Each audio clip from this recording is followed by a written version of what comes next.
Kelly prêt à dénoncer d'autres pédophiles pour réduire sa peine de prison. Le chanteur, condamné pour crimes sexuels, a laissé entendre qu'il allait dévoiler les noms de plusieurs prédateurs sexuels évoluant dans le monde de la musique en échange d'un allègement de sa peine. Il pensait pouvoir voler et s'est brûlé les ailes. Le verdict est tombé pour l'interprète de I Believe I Can Fly. Il a été reconnu coupable de crimes sexuels par l'un des tribunaux de la ville de New York le 27 septembre. 9 femmes et 2 hommes sont venus témoigner à la barre, rapportant des viols, des prises de drogue forcées, des situations de séquestration ainsi que des faits de pédopornographie. Parmi les nombreux actes qu'il est accusé d'avoir commis, on retrouve également des faits d'extorsion, d'exploitation sexuelle de mineurs, d'enlèvement, de corruption et de travail forcé.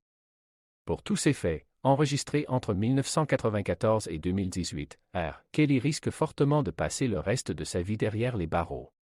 Si le détail de sa peine ne sera connu que le 4 mai 2022, le chanteur, actuellement en détention provisoire, encourt une peine de prison à perpétuité.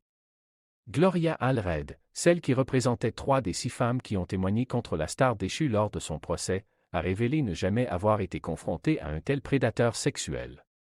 J'exerce la profession d'avocate depuis 47 ans. Au cours de cette période, j'ai poursuivi de nombreux prédateurs sexuels qui ont commis des crimes contre des femmes et des enfants. De tous les prédateurs que j'ai poursuivis, M. Kelly est le pire, pour de nombreuses raisons, a-t-elle déclaré à la presse.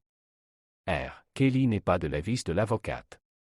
Le chanteur déchu se disait choqué par le verdict rendu par la justice et était prêt à faire appel, afin d'échapper à cette peine de prison. Il a finalement trouvé une autre solution. Pour ce faire, il est prêt à livrer les noms de célébrités américaines qui auraient, comme lui, commis des crimes sexuels sur des mineurs. Celui qui a épousé la chanteuse Aaliyah alors qu'elle n'avait que 15 ans serait sur le point de dévoiler les noms d'un rappeur et d'un grand chanteur de l'industrie musicale américaine, tous 2 prédateurs sexuels.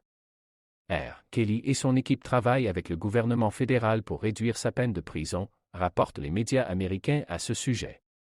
Dans le même temps, YouTube a annoncé avoir supprimé les chaînes officielles du chanteur, conformément à nos règles sur la responsabilité des créateurs, a indiqué mercredi 6 octobre à l'AFP un porte-parole de YouTube.